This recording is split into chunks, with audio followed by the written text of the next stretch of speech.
जादुई गांव की कहानी बहुत समय पहले की बात है। एक छोटे से गांव में एक बुद्धिमान राजा रहता था। इस गांव का नाम था जादुई गांव। जादू की धरती पर अपनी रहने वाली जनता को खुश रखने के लिए राजा ने बहुत सारे जादुई और रोमांचक वस्तुओं का इस्तेमाल किया। एक दिन गांव में एक नाममुख यात्री आया। उसका नाम था विक्रम। विक्रम को राजा के जादू के बारे में बहुत सुना हुआ था और वह इसे अपनी आंखों से देखने के लिए बहुत उत्सुक था। राजा ने विक्रम का स्वागत किया और उसे अपने महल का दर्शन करवाया। महल में हर कोने पर कोई न कोई जादू का कारण होता था। हर वस्तु और हर स्थान पर एक अलग चमक थी। विक्रम चकित और आश्चर्यचकित हो गया। राजा ने विक्रम को बताया कि यह सब कुछ केवल जादू की शक्ति से ही संभव है। विक्रम ने राजा से कहा, यह सब बहुत ही आश्चर्यजनक है। क्या मैं भी कुछ जादू सीख सकता हूं?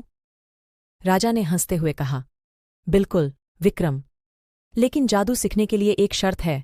तुम्हें मुझसे एक चुनौती स्वीकार करनी होगी। मैं किसी भी चुनौती को स्वीकार करता हूं, विक्रम ने तत्परता से कहा।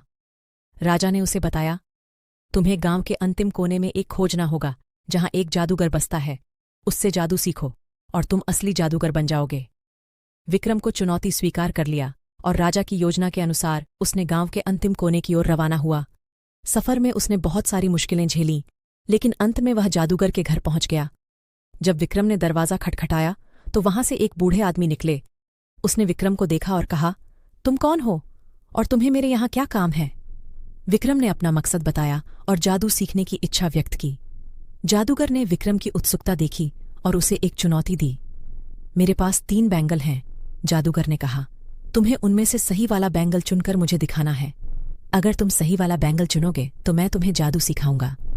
विक्रम ने सोचा और एक बैंगल चुन लिया। जादूगर ने मुस्कुराते हुए कहा, बहुत बढ़िया, तुमने सही बैंगल चुना है।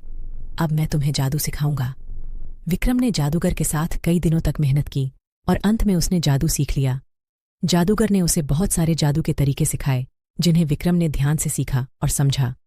अंत में जादूगर ने विक्रम को एक खास उपहार दिया और कहा, तुमने मेरे दिए हुए चुनौती को पूरा किया है और जादू सीख लिया है। अब तुम एक असली जादूगर हो। विक्रम ने जादूगर का आभार व्यक्त किया और अपने गांव की ओर रवाना हुआ। राजा ने उसकी प्रशंसा की और उसे अपना सहायक बना लिया। इस कहानी से हमें यह सीखने को मिलता है कि मुश्किलों का सामना करने से हमें नई चुनौतियों का सामना करने की क्षमता प्राप्त होती है और हमें नए और उत्तम रास्ते खोजने